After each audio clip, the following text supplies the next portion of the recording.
Have you ever stood at someone's grave and felt like the ground beneath you was about to swallow you whole? Have you ever thought you knew everything about someone you loved, only to discover that their entire life was a mystery you never bothered to solve?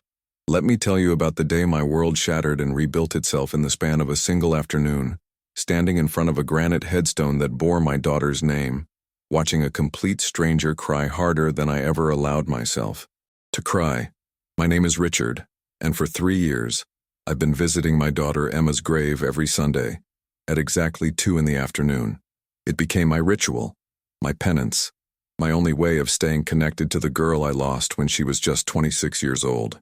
The cemetery was always quiet at that hour, peaceful in that heavy way that only places of eternal rest can be. I'd bring fresh lilies, her favorite flowers, and I'd stand there talking to the cold stone like somehow my words could reach through 6 feet of earth and find her. I'd tell her about the weather, about the neighbor's new dog, about anything except the gaping hole her absence left in my life. I never cried, not once in 3 years, because I told myself that tears were a luxury I didn't deserve, not after everything that happened between us before she died. But on this particular Sunday, something was different. As I walked up the familiar path, clutching my bouquet of white lilies that I'd bought from the same flower shop I always visited, I saw him, a man, maybe in his early 30s, wearing a janitor's uniform with the name of the hospital where Emma used to work embroidered on the pocket.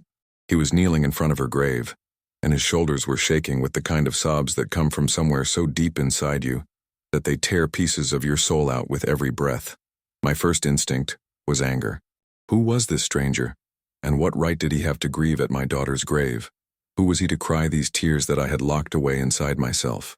I approached slowly, my footsteps deliberate on the grass, and I was about to ask him to leave when I heard a small voice, a child's voice so innocent and pure that it stopped me dead in my tracks. The man wasn't alone.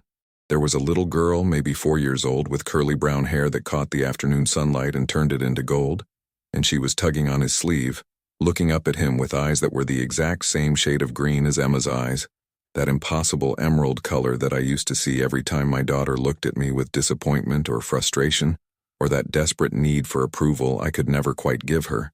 The child said something that made my heart stop beating. She said in that sweet, high-pitched voice that only children possess, "Don't cry, Papa. Mama is watching us from heaven. She told me she loves us very much. Papa." This man was her father. And if this child had Emma's eyes, if she was calling this grave her mama's resting place, then that meant the impossible, the unthinkable, the truth I never knew existed.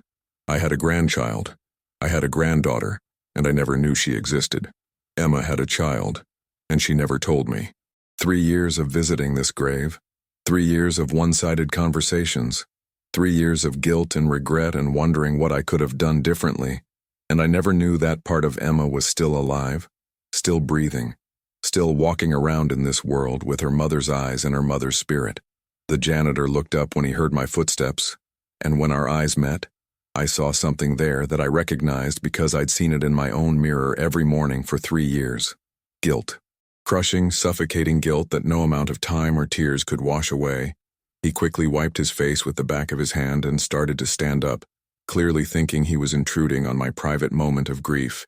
But before he could apologize or leave, before I could demand answers or explanations, the little girl turned to look at me. She studied my face with that unfiltered curiosity that children have. That way of looking at someone like they're trying to see straight through to their soul, and then her face broke into the brightest smile I've ever seen. She let go of her father's hand and took a tentative step toward me, and then another, and then she was standing right in front of me, looking up with those eyes that were so painfully familiar that it felt like Emma herself was staring at me from beyond the grave. The girl tilted her head to the side, and I saw her father tense up, saw him start to reach for her like he wanted to pull her back, to protect her from this stranger who was me. But then she said something that changed everything. She said, her voice filled with wonder and absolute certainty, "You're Grandpa Richard. Mama showed me your picture. She said you have kind eyes but a sad heart, and that one day I would meet you and make you smile again." I couldn't breathe. I couldn't think. I couldn't process what was happening because this little girl, this beautiful child who shared my daughter's eyes and apparently knew my name, was calling me Grandpa, was telling me that Emma had talked about me, had shown her pictures, had somehow prepared her for this moment that I never saw coming, The flowers slipped from my fingers and fell to the grass, and I found myself kneeling down so that I was at her eye level, so that I could see her more clearly, so that I could look for every trace of Emma in this child's face. And God, she was there. Emma was everywhere in this little girl. The curve of her cheek, the way her nose crinkled slightly when she smiled, the determined set of her jaw, even the way she stood with one foot slightly in front of the other, like she was ready to either run toward adventure or away from danger at a moment's notice. This was Emma's daughter. This was my granddaughter. And I had missed 4 years of her life because Emma never told me, because I never knew. Because somewhere along the way, my relationship with my daughter had broken down so completely that she felt she couldn't share this with me, couldn't let me into this part of her life, couldn't trust me with the existence of her child. The janitor finally found his voice, and it was rough with emotion, heavy with the weight of tears and time and all the things left unsaid. He said, "I'm sorry, Mr. Harrison. I didn't mean to intrude. We come here sometimes. Lily likes to talk to her mama. She says she can feel her here." Lily. Her name was Lily. And suddenly I remembered Emma once telling me, years ago when she was maybe 16, that if she ever had a daughter, she'd name her Lily because lilies were beautiful and strong and could grow almost anywhere, even in difficult soil. I'd forgotten that conversation until this very moment. Forgotten so many conversations and moments and pieces of Emma because I'd been too busy with work, too focused on my own life, too convinced that I had all the time in the world to really get to know my daughter, too certain that there would always be tomorrow to fix what was broken between us. But tomorrow never came, did it?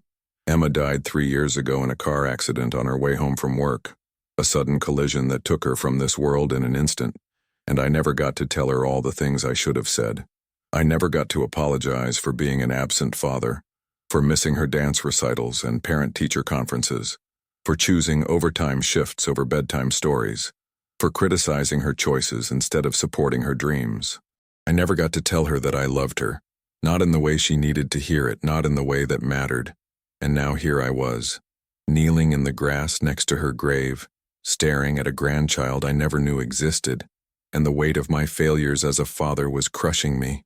The janitor, whose name I would soon learn was Marcus, stood there looking uncomfortable and uncertain, shifting his weight from one foot to the other like he wanted to give me space, but didn't want to take Lily away from this moment. I could see the protectiveness in his eyes, the way his hand hovered near Lily's shoulder, ready to pull her back if I showed any sign of being a threat. And I understood that protectiveness because it was born from love, the kind of fierce, unconditional love that I should have shown Emma, but never quite managed to express properly. Marcus cleared his throat and said, his voice barely above a whisper, "Emma never told you about Lily, did she?" It wasn't really a question, more like a statement of a painful truth he already knew, and I shook my head because I didn't trust my voice not to break if I tried to speak. Marcus nodded slowly like he'd expected that answer, and then he looked down at Lily with such tenderness that it made my chest ache. He said, "Lily, sweetheart, why don't you tell your mama about your week? I'm sure she wants to hear about your first week of preschool." Lily beamed and immediately launched into an animated story about her teacher and her new friends, and the painting she made of a butterfly. And while she chattered away to the headstone like it was the most natural thing in the world, Marcus gestured for me to step a few feet away where we could talk without Lily overhearing. My legs felt like lead as I stood up and walked with him to a nearby bench, and the whole time I couldn't take my eyes off this little girl who was part Emma, part this man I didn't know, and part something entirely her own. We sat down, and for a long moment, neither of us spoke. The silence stretched between us, heavy with questions and accusations and grief that neither of us knew how to articulate. Finally, Marcus broke the silence. He said, "I met Emma 5 years ago when I started working at the hospital. She was a nurse in the pediatric ward, and she was the kindest, most compassionate person I'd ever met. She had this way of making everyone around her feel seen, feel valued, feel like they mattered." His voice cracked slightly on that last word, and he paused to collect himself before continuing. "We started dating after a few months, and it was the best year of my life. Emma was everything to me. She was my best friend, my partner, my reason for waking up every morning with a smile. When she told me she was pregnant, I was terrified and thrilled and ready to do whatever it took to be a good father. We talked about getting married, about finding a bigger apartment, about all the dreams we had for our future together. I listened, And every word was like a knife twisting in my gut, because this was a whole chapter of Emma's life that I knew nothing about. I'd been so wrapped up in my own world, so distant from my daughter's daily reality, that she'd fallen in love, gotten pregnant, and built a life with someone, and I never even knew. Marcus continued, his voice thick with emotion. Emma wanted to tell you about Lily. She talked about it constantly, especially after Lily was born. She wanted you to meet your granddaughter, wanted Lily to have her grandfather in her life, but she was scared. She said that you two had a complicated relationship, that you'd never really approved of her choices, that she always felt like she was disappointing you no matter what she did. His words hit me like a physical blow because they were true. All of it was true. I had been critical, had been distant, had made Emma feel like nothing she did was ever good enough.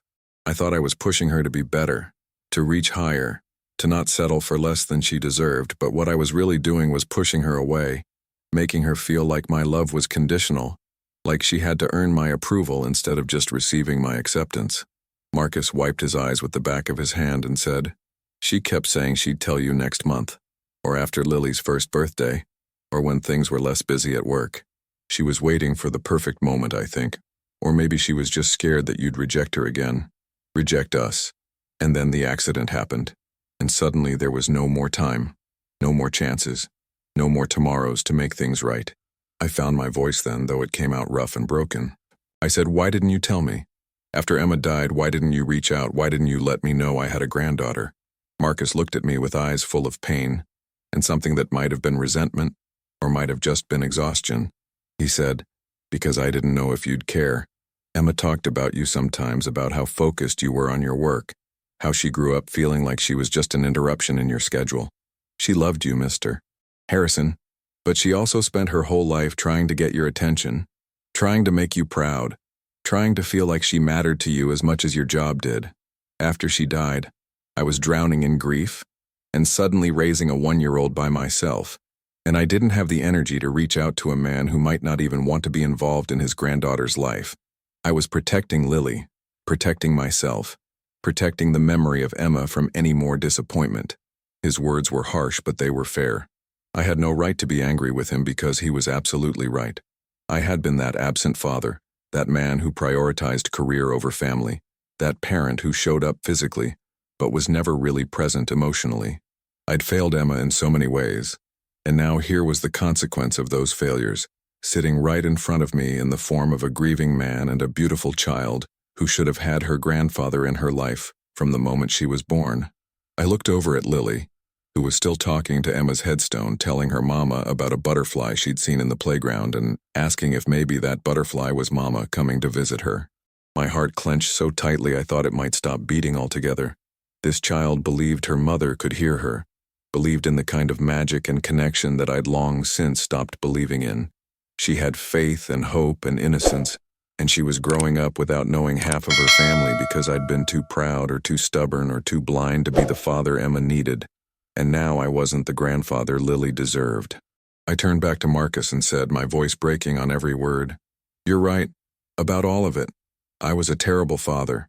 I failed Emma in every way that mattered. But Marcus, please, I'm begging you, don't let my failures with Emma become failures with Lily too. I can't change the past. I can't undo the years of distance and disappointment. I can't bring Emma back or tell her all the things I should have said. But I can be here now. I can try to be the grandfather Lily deserves. I can try to honor Emma's memory by being the family member I should have been all along." Marcus studied me for a long moment, and I could see him weighing my words, trying to decide if I was sincere or if this was just guilt talking, if I would actually follow through or if I would disappoint Lily the same way I'd disappointed Emma. Finally, he said, "Emma used to say that people deserve second chances, that everyone is capable of change if they really want to change. I don't know if I believe that, Mr. Harrison, but I think Emma would want Lily to know her grandfather, so I'm willing to give you a chance. But understand this clearly. If you hurt that little girl, if you make her feel unwanted or unimportant or like she's not good enough, I will cut you out of her life so fast you won't know what happened. Lily is my whole world, and I won't let anyone damage her the way Emma was damaged." I nodded, accepting his terms because they were more than fair, because I deserved his suspicion and his protectiveness. I said, I understand. And I promise you, I will do everything in my power to be the grandfather Lily needs. I will show up. I will be present. I will make her feel loved and valued and important. I will not make the same mistakes with her that I made with Emma. We sat there for another moment. And then Lily came running over, her face flushed with excitement. She climbed up onto the bench between us and looked at me with those green eyes that were so heartbreakingly familiar. She said, "Grandpa Richard, I told Mama all about you being here. She's happy. I can feel it. She says she forgives you for being sad, and she wants you to help Papa take care of me. Will you do that? Will you be my grandpa for real?" I looked at this precious child, this piece of Emma that I'd been given a second chance to love properly, and I felt something break open inside my chest, something that had been locked away for 3 years, maybe longer. Tears started streaming down my face, the tears I'd refused to shed for so long, and I reached out with trembling hands to cup Lily's face gently. I said, my voice thick with emotion, "Yes, sweetheart, I will be your grandpa for real. I promise you that with everything I am. And I'm going to tell you stories about your mama, about when she was little like you, about all the beautiful things about her that I should have told her more often when she was alive. Would you like that?" Lily's smile could have lit up the entire cemetery. She threw her small arms around my neck and hugged me with that wholehearted, uncomplicated affection that children give so freely, and I hugged her back, holding this grandchild I'd just met like she was the most precious thing in the world. Because she was. Over the following weeks, Marcus and I worked out an arrangement that allowed me to be part of Lily's life. It started slowly, carefully, with supervised visits at the park or ice cream shop, with Marcus watching closely to see if I would follow through on my promises or if I would flake out and disappoint Lily, the way I'd disappointed Emma. But I showed up every single time, without fail, without excuses. I canceled work meetings, rearranged my schedule, did whatever it took to be present in Lily's life because this was my chance at redemption, my opportunity to be the family member I should have always been. Lily took to calling me Grandpa Richie, which made my heart swell every time I heard it, and she'd chatter on endlessly about her day, her friends, her dreams, her questions about the world. She had Emma's curiosity, that same hunger to understand everything around her, and I found myself answering her questions with patience and attention that I'd never given Emma when she was growing up. Every moment with Lily was a reminder of what I'd missed with Emma, but it was also a gift, an unexpected grace that I didn't deserve but was receiving anyway. Marcus slowly started to trust me more, started to see that I was serious about being in Lily's life for the long haul. We'd sit together while Lily played, and he'd tell me stories about Emma that I'd never heard, moments and memories from those last 5 years of her life when I'd been so absent that I might as well have been a stranger.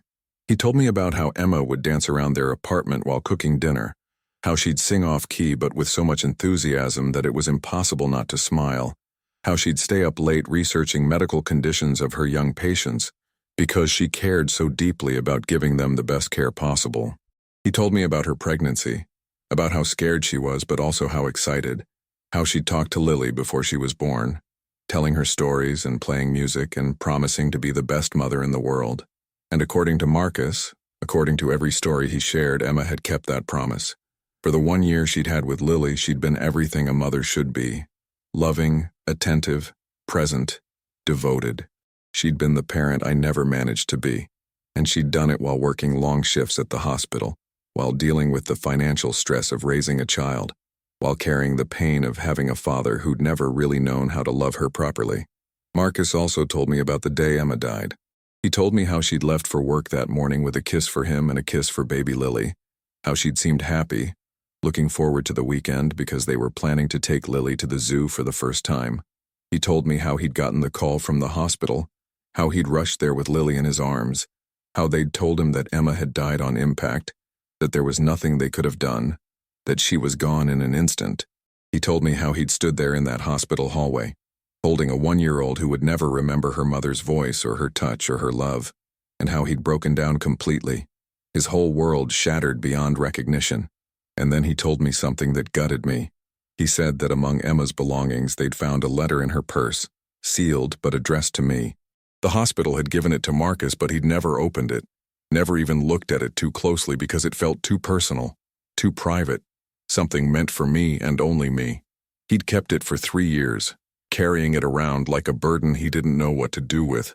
and now he was ready to give it to me. When Marcus handed me that letter, that sealed envelope with my name written in Emma's handwriting, I felt like I was holding my daughter's heart in my hands. I was afraid to open it, terrified of what she might have written, what final words she'd wanted to say to the father who'd failed her so thoroughly. But I also knew I had to read it, had to face whatever truths Emma had put down on paper, had to finally hear what my daughter wanted to tell me. I waited until I was alone in my apartment that night before I opened the letter. My hands shook as I carefully tore the envelope, and when I unfolded the pages inside, I saw Emma's familiar handwriting, the same looping script she'd used since she was a teenager. The letter was dated about 6 months before her death, and as I started to read, tears blurred my vision, but I blinked them away because I needed to see every word, needed to absorb every sentence that Emma had written. The letter began, "Dear Dad, I've started this letter probably 20 times and never managed to finish it because I don't know how to say what I need to say. I don't know how to bridge the distance that's grown between us over the years. I don't know how to make you understand how much I've needed you, how much I've wanted you to really see me, not just as your daughter who never quite lived up to your expectations, but as a person with my own dreams and struggles and victories. I'm writing this because I need you to know something important, something I've been too scared to tell you in person because I'm afraid of your reaction, afraid of your disappointment, afraid that this will just be one more thing I've done wrong in your eyes." My heart was already breaking as I read those words because they revealed so clearly how Emma had felt, how much she'd struggled with our relationship, how afraid she'd been to share her life with me. The letter continued, "Dad, I have a daughter. Her name is Lily, and she's almost 18 months old now, and she's the most beautiful, perfect thing I've ever created.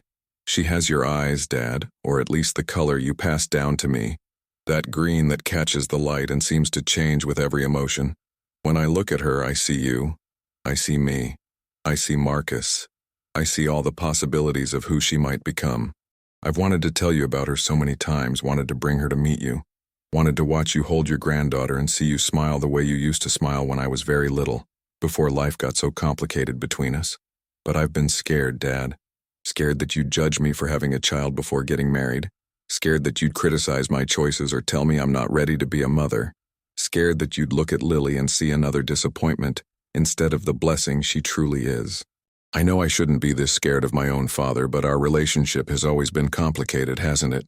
I spent my whole childhood trying to make you proud, trying to earn your attention, trying to be good enough, smart enough, successful enough to warrant your time and approval. And no matter what I did, it never seemed like enough. You were always working, always busy, always focused on something more important than a parent-teacher conference or a school play or just sitting down to dinner as a family. I had to stop reading because I couldn't see through my tears anymore. Every word Emma wrote was true, devastatingly true, and I had no defense against them because these were the facts of our relationship, the reality of the pain I'd caused through my absence and my impossible standards. But I forced myself to keep reading because Emma deserved to have her words heard, deserved to have me finally truly listen to what she'd been trying to tell me her whole life. The letter went on, "I forgave you a long time ago, Dad. I realized that you were doing the best you could with the tools you had, that you were raised by your own distant father, and you simply didn't know how to be different. I realized that you showed love through providing, through working hard to give me opportunities, through trying to push me to be successful, even if your methods often made me feel inadequate. I know you love me, Dad, even if you've never been very good at showing it in the ways I needed. That's why I'm writing this letter. I want you to meet Lily. I want you to be her grandfather. I want you to have the chance to build a relationship with her that's different from the one you had with me.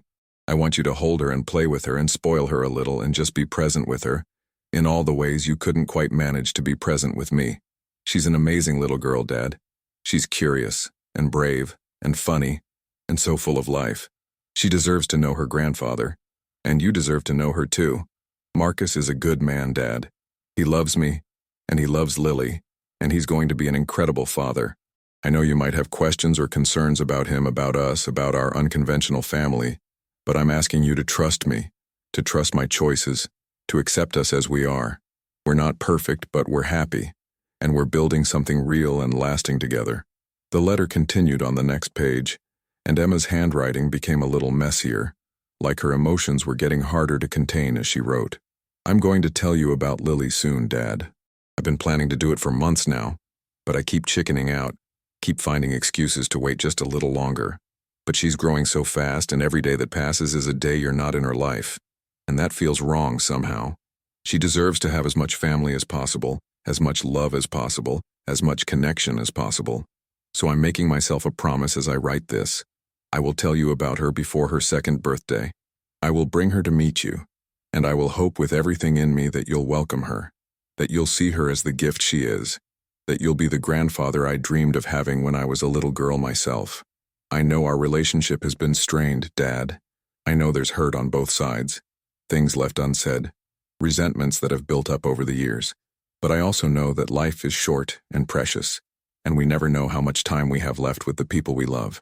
I don't want to waste any more time being distant from you. I don't want Lily to grow up wondering why she doesn't know her grandfather. I don't want to carry this fear and hesitation anymore. So I'm going to be brave. I'm going to reach out to you. I'm going to give you the chance to be part of our lives. And I'm going to hope that you'll take that chance, that you'll show up in ways you couldn't before, that you'll let yourself love Lily without conditions or expectations or criticism. If you're reading this letter, it means I've already told you about her, and I'm hoping beyond hope that things went well, that you met her and fell in love with her the way everyone does when they meet her. She has this way of lighting up a room, Dad.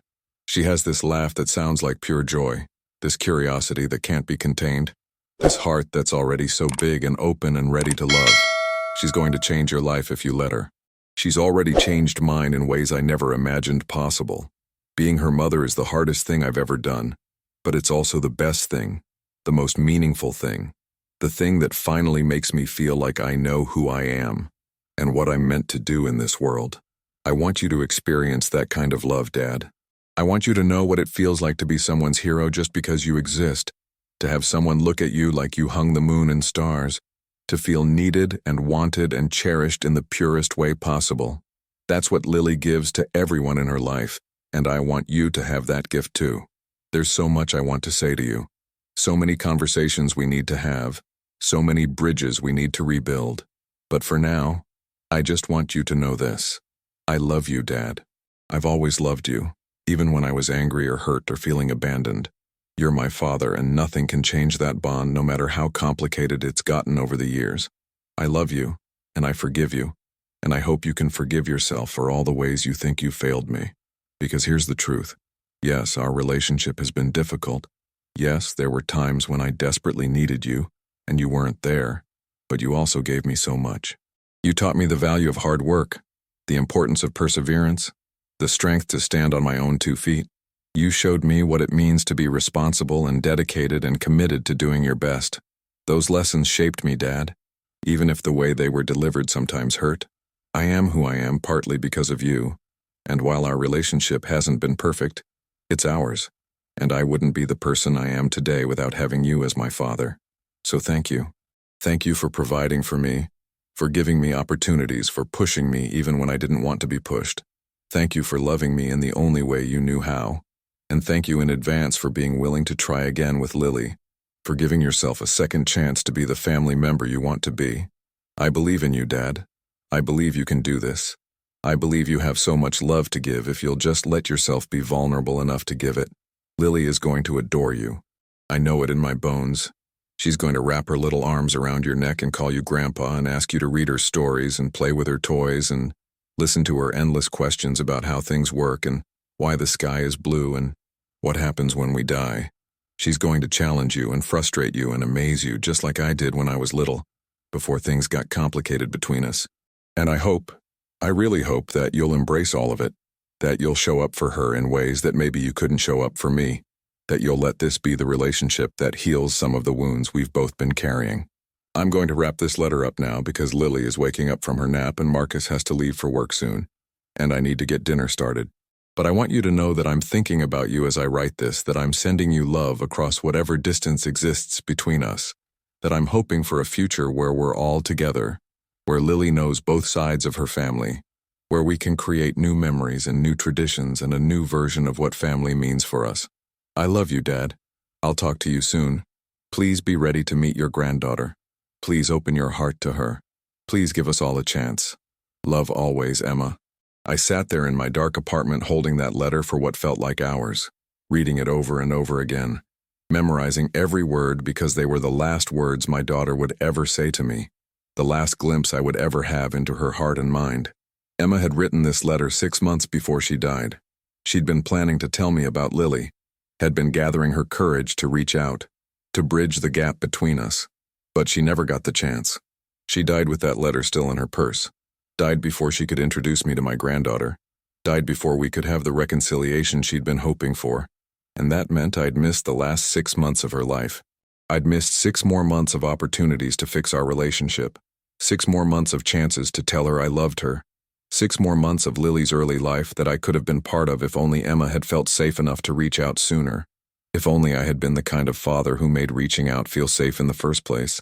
The guilt of that realization nearly destroyed me, but as I sat there in the darkness, clutching my daughter's words, I made myself a promise. I promised Emma, wherever she was, that I would not waste this second chance. I would be the grandfather she'd hoped I could be. I would love Lily the way I should have loved Emma, openly and unconditionally and with my whole heart. I would show up, be present, be the family member they both deserved. I would honor Emma's memory by being better, doing better, trying harder than I ever had before. The next day, I called Marcus and asked if I could take Lily to the park, just the two of us. I could hear the hesitation in his voice, the uncertainty about whether I was really ready for that responsibility, but he said yes, trusting me with his most precious treasure. When I picked Lily up from their modest apartment, she came running to the door with her shoes already on, her little backpack bouncing on her shoulders. Her face lit up with excitement about spending the afternoon with Grandpa Richie. We went to the park and I pushed her on the swings until my arms ached, and I helped her climb the jungle gym even though my fear of her falling made my heart race, and I bought her ice cream even though it was close to dinner time. I sat with her on a bench and listened to her talk about absolutely everything. Her stream of consciousness observations about dogs and clouds and the color of my shirt, and I realized something profound. This was what I'd missed with Emma. These simple moments, this uncomplicated presence, this willingness to just be together without any agenda or expectations or goals, beyond enjoying each other's company. I'd been so focused on being a provider, on pushing Emma to succeed, on preparing her for the harsh realities of the world that I'd forgotten to just be with her, to enjoy her, to let her know that she was enough exactly as she was. But I was getting a second chance with Lily, and I wasn't going to waste it. As the months went by, my relationship with Lily deepened in ways I'd never imagined possible.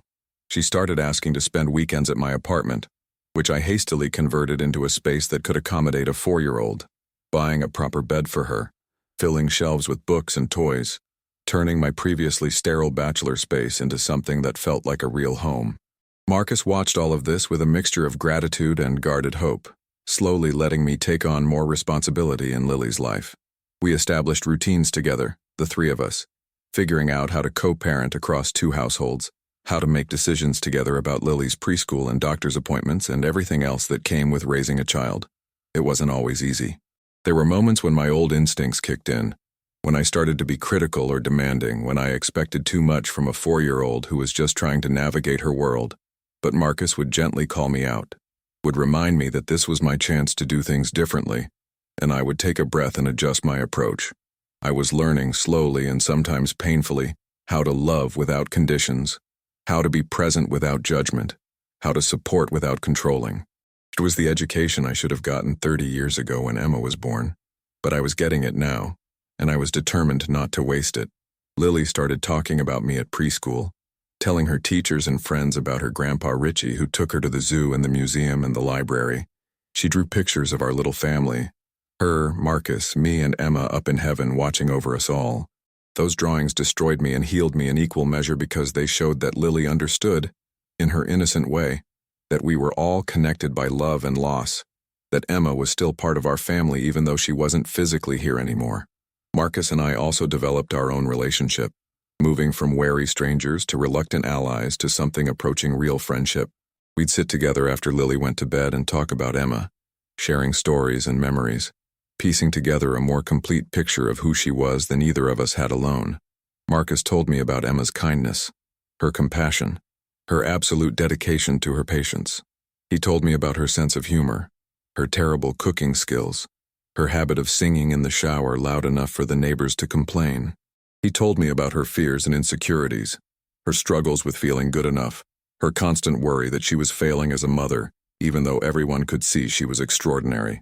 And I told Marcus about Emma as a child, about her curiosity and determination, about the time she decided she wanted to be a doctor and spent an entire summer reading every medical book she could find, about her fierce loyalty to her friends, and her inability to pass a homeless person without giving them whatever money she had in her pockets.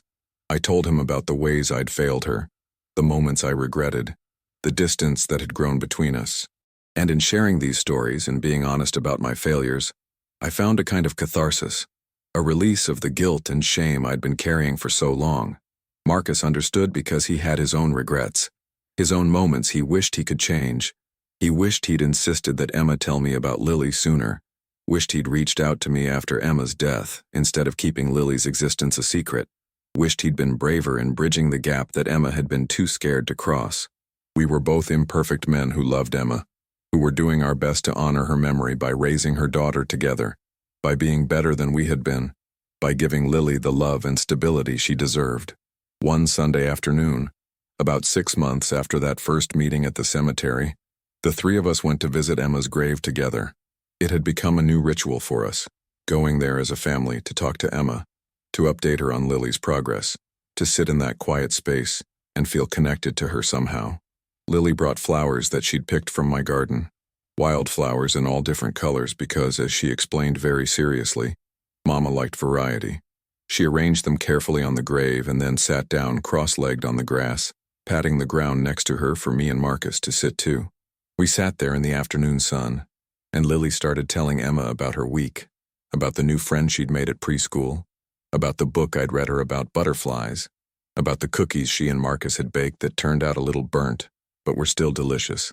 And then she looked at me with those green eyes and said, "Grandpa Richie, don't you want to talk to Mama too? She can hear us, you know, she always listens." I'd never talked to Emma's grave before, not really. I'd stood there in silence for 3 years, locked in my own head, unable to give voice to everything I felt.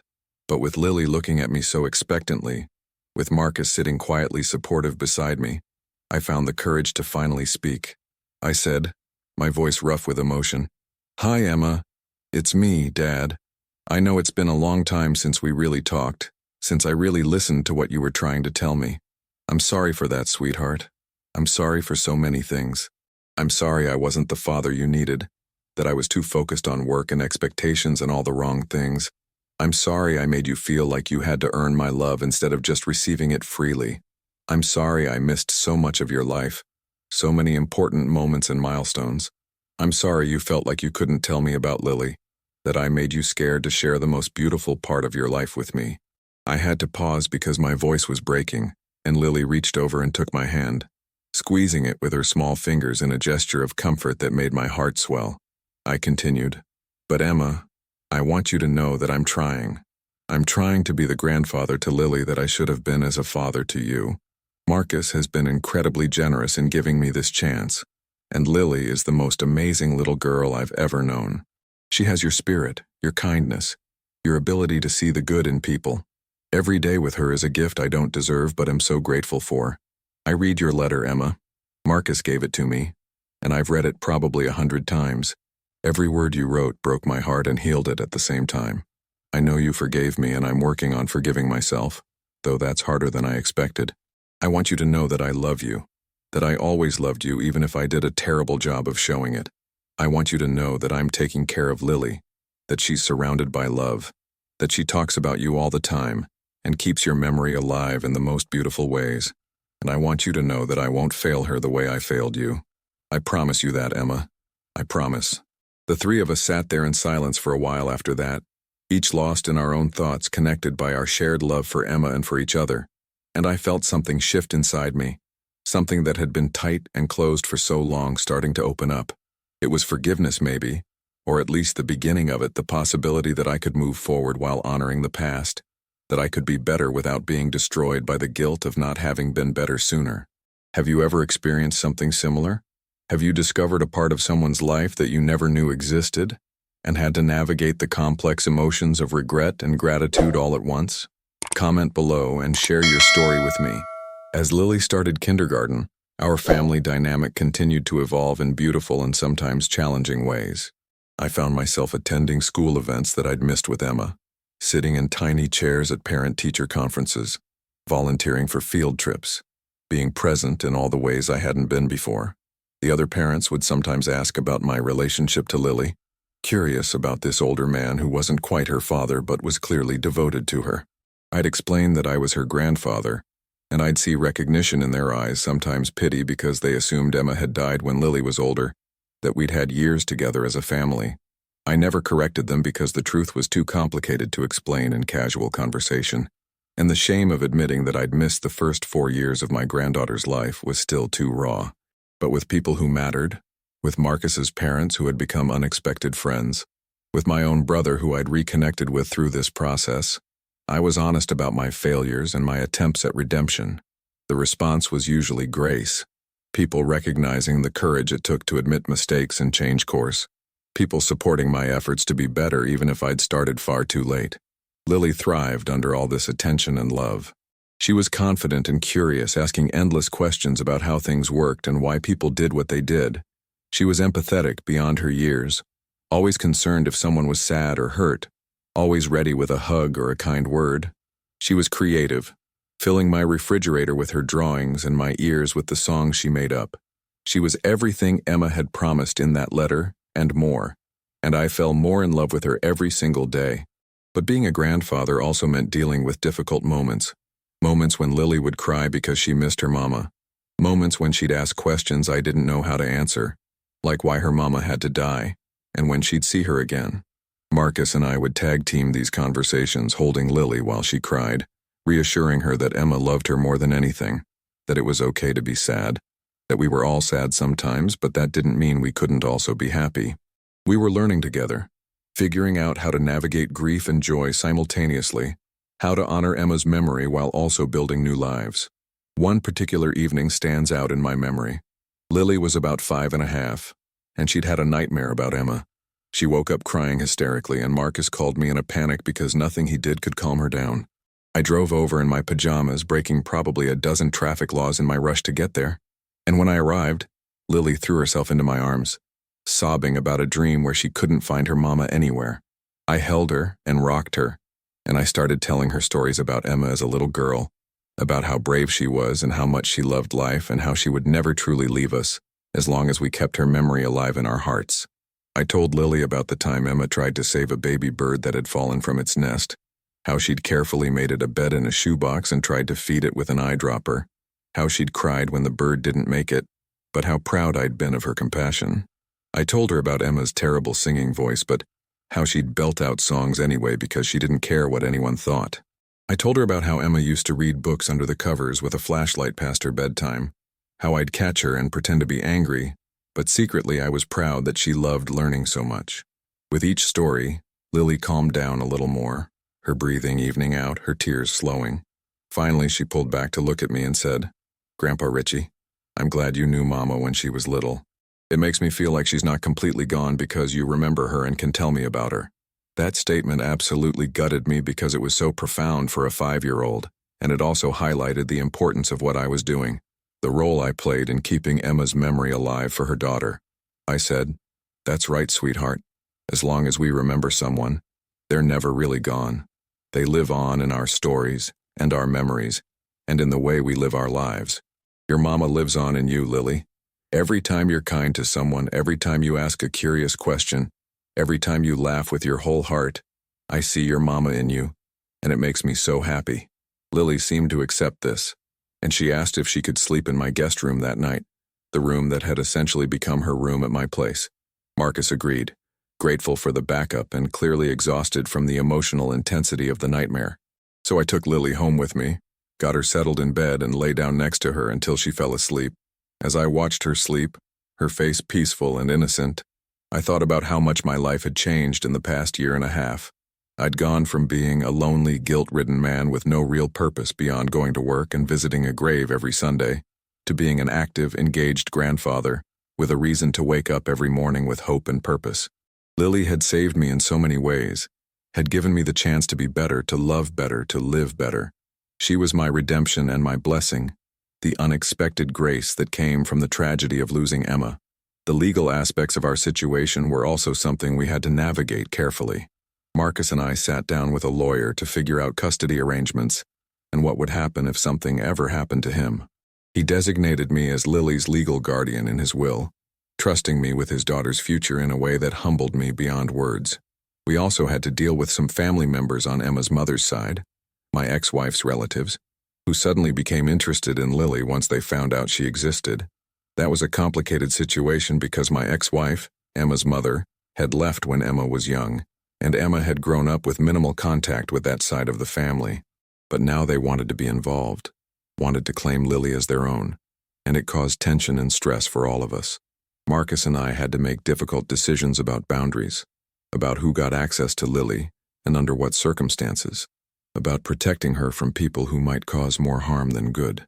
It was exhausting and emotionally draining, but it also brought Marcus and me even closer together as we united to protect the little girl we both loved. Through it all, Lily remained the center of our universe, the reason we made every decision, the person whose well-being mattered more than anything else.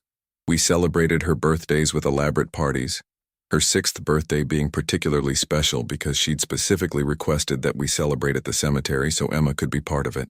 It was unorthodox and maybe a little morbid by most standards, but it was what Lily wanted, so we made it happen. We brought balloons and cake and presents, and Lily sat by Emma's grave and told her all about her party, about the friends who came, about the presents she received. And somehow it felt right, felt like Emma was there with us in spirit, celebrating her daughter's life and the family we'd become.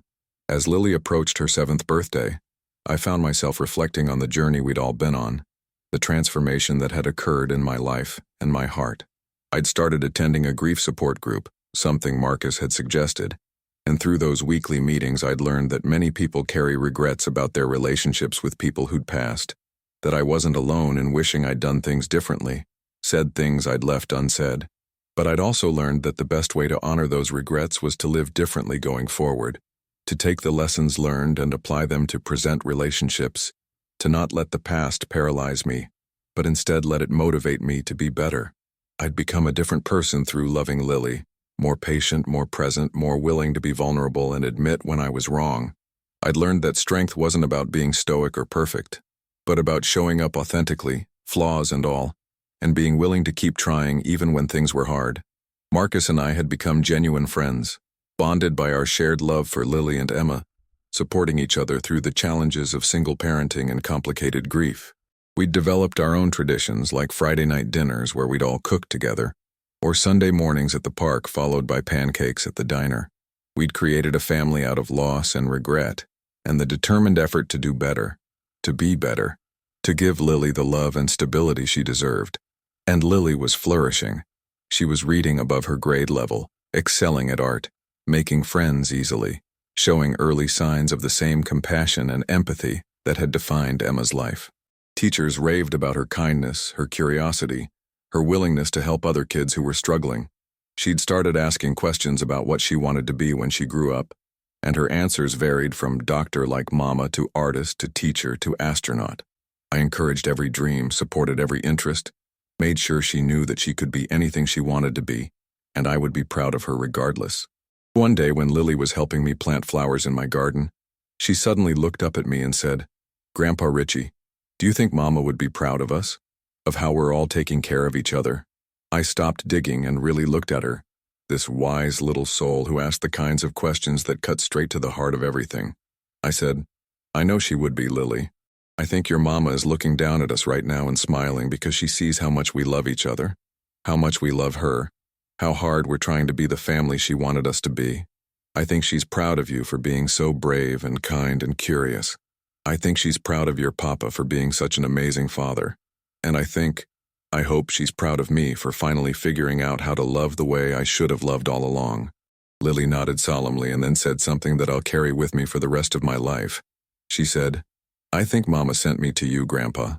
I think she knew you were sad and lonely, and she knew Papa and I needed more family, so she made sure we all found each other. That's what I think happens when people die. They become angels who help the people they love find each other. I couldn't speak for a moment because the simple faith and wisdom of this 7-year-old was more profound than anything any adult had ever said to me. I pulled her into a hug and held her tight, and I whispered, "I think you're right, Lily. I think your mama brought us together, and I will be grateful for that gift every day for the rest of my life." We continued our gardening in comfortable silence, and I marveled at how this small person had completely transformed my existence. Before Lily, I'd been going through the motions of life, existing but not really living, carrying guilt and regret like heavy chains that kept me anchored in the past. But Lily had shown me that it was possible to honor the past while still embracing the present, to carry grief and joy simultaneously, to find redemption even when I thought I was beyond saving. The relationship between Marcus and me also deepened in unexpected ways.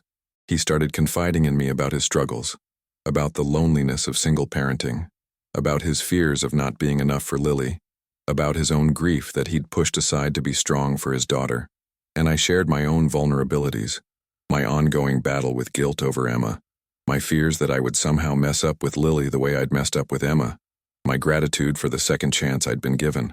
We were both imperfect men doing our best, and there was something powerful in acknowledging that to each other, in being honest about our limitations while also supporting each other in our efforts to overcome them. Marcus also started dating again, which brought its own complications and conversations. Lily was initially resistant to the idea of her papa having a girlfriend, and we had to navigate those choppy waters carefully, reassuring her that no one was replacing her mama, that love wasn't a finite resource, and there was room in all our hearts for new people. I found myself in the strange position of being a dating advisor to a man 25 years younger than me, sharing my own mistakes and lessons learned, encouraging him to be open to love while also being respectful of Lily's feelings and Emma's memory. Eventually, Marcus met someone wonderful, a kindergarten teacher named Sarah who was patient and kind and understood the complexity of our family situation. Lily warmed up to her gradually, and I watched with gratitude as our little family expanded to include this new person who brought joy to Marcus's life and treated Lily with genuine affection. As Lily's 7th birthday approached, she made a request that surprised all of us. She said she wanted to do something special for her birthday, something that would honor her mama. She wanted to organize a fundraiser for the pediatric ward where Emma had worked, to donate toys and books to the kids who were sick and scared and needed something to bring them comfort. It was such an Emma thing to want to do, such a beautiful way for Lily to connect with the mother she barely remembered. And of course, we all supported it enthusiastically. We organized a whole campaign, reaching out to Emma's former colleagues, posting on social media, setting up collection boxes around the community. The response was overwhelming. People who'd known Emma, people who'd heard about her through Marcus or me, people who just wanted to support a little girl's generous heart all contributed. We collected hundreds of toys, books, puzzles, art supplies, everything that could bring a moment of joy to a sick child. On Lily's 7th birthday, we went to the hospital as a family. Me, Marcus, Sarah, and of course Lily. And we delivered all the donations to the pediatric ward. The nurses who'd worked with Emma were there, and many of them cried when they saw Lily, commenting on how much she looked like Emma, how proud Emma would be of her daughter's compassion. Lily beamed with pride as she helped distribute toys to the children, sitting with some of them to play or read stories, completely comfortable in an environment that would intimidate most kids her age. Watching her, I saw Emma so clearly, saw the legacy of kindness and compassion that lived on in this beautiful child, and I felt a peace settle over me that I hadn't felt in years. After the hospital visit, we went to the cemetery, as had become our tradition on Lily's birthday. We brought flowers and balloons, and we sat around Emma's grave telling her about the fundraiser, about all the kids who would smile because of Lily's generous heart, about how proud we all were of this incredible little girl. Lily talked to Emma like she was sitting right there with us, updating her on school and friends and her new interest in learning to play the piano. She told Emma about Sarah and how Papa seemed happier now, and she asked if it was okay that they were moving forward, if Emma wouldn't be mad about them finding new happiness. And then she said something that broke my heart in the most beautiful way. She said, "Mama, I know I don't remember you very much because I was so little when you went to heaven, but Grandpa Richie tells me stories about you all the time, and Papa shows me pictures and videos, and everyone says I'm just like you. I'm trying really hard to be kind and brave like you were, Mama. I'm trying to make you proud. And I hope you know that even though you're not here, I feel you with me all the time. I feel you when Grandpa Richie hugs me because he hugs me the way he wishes he could have hugged you more. I feel you when Papa sings me to sleep because he sings the same songs you sang to me when I was a baby. I feel you in my heart, Mama, and I love you so much. There wasn't a dry eye among us adults. Marcus was openly sobbing. Sarah had tears streaming down her face, and I was doing my best to hold it together for Lily's sake, but failing miserably. This 7-year-old child had just articulated something profound about love and loss and memory, about how the people we lose continue to live through us and our actions and the stories we tell. She understood in her innocent way that Emma's legacy wasn't just in her physical resemblance or her genetic traits, but in the love that connected us all, the love that had survived death and regret and time. As we left the cemetery that day, Lily took my hand on one side and Marcus's hand on the other, and she skipped between us, happy and carefree in the way children should be. She'd honored her mother's memory. She'd helped other children, she'd connected with her family, and now she was ready to just be a kid again, to think about the birthday cake waiting for her at home, and the presents she'd get to open, and the fun she'd have with her friends at her party the next day.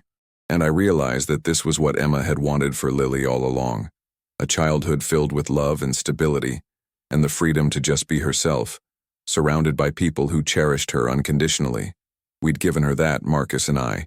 Despite our flaws and mistakes and the complicated way we'd come together as a family, we'd created something beautiful out of tragedy, something lasting out of loss. So here I am now, 3.5 years after that shocking day at the cemetery when I discovered I had a granddaughter, and my life is unrecognizable from what it was before. I'm no longer that lonely, bitter man weighted down by regret and guilt. I'm Grandpa Richie, the man who shows up for every school play and parent-teacher conference, the man who knows all the words to Lily's favorite songs, the man who makes pancakes shaped like animals on Saturday mornings, the man who reads bedtime stories with different voices for each character. I'm the man who finally learned what it means to love unconditionally, to be present without judgment, to support without controlling. I learned these lessons too late for Emma, and that will always be my greatest regret. But I'm learning them now for Lily, and in doing so, I'm honoring Emma's memory in the most meaningful way I can. I'm being the grandfather she hoped I could be, the family member she wanted Lily to have. I'm keeping her legacy of compassion and kindness alive through the way I love her daughter. And I talk to Emma still, not just at her grave but in my quiet moments alone, telling her about Lily's latest accomplishments or funny sayings, asking for her guidance when I'm not sure how to handle a situation, thanking her for the gift of this second chance. I choose to believe what Lily said, that Emma brought us together from beyond, that she's watching over us and guiding us, that she's proud of the family we've become. I have to believe that because the alternative, that her death was simply a random tragedy with no meaning or purpose, is too painful to accept. So I believe in Emma's continued presence in our lives, in the way she lives on through Lily, in the lessons she's teaching me even now about love and forgiveness and the importance of showing up for the people who matter. If you're reading this or if you've stayed with me through this entire story, I want you to understand something important. It's never too late to change. It's never too late to be better. It's never too late to reach out to the people you love and tell them how much they mean to you. I failed Emma as a father, but I've been given the incredible grace of a second chance with Lily, and I'm determined not to waste it. But you might not get a second chance. The people in your life right now, the ones you're taking for granted or pushing away or being too busy for, might not be here tomorrow. Life is fragile and unpredictable, and we never know when our last conversation will be our last conversation, when our last hug will be our last hug. So don't wait for a tragedy to wake you up. Don't wait for regret to motivate you to change. Do it now while there's still time, while the people you love are still here to hear you and see you and feel your love. Tell them how much they mean to you. Show up for them. Be present. Listen without judgment. Love without conditions. It's not complicated, even though we make it complicated with our pride and our busyness and our assumption that there will always be tomorrow. Sometimes there isn't a tomorrow.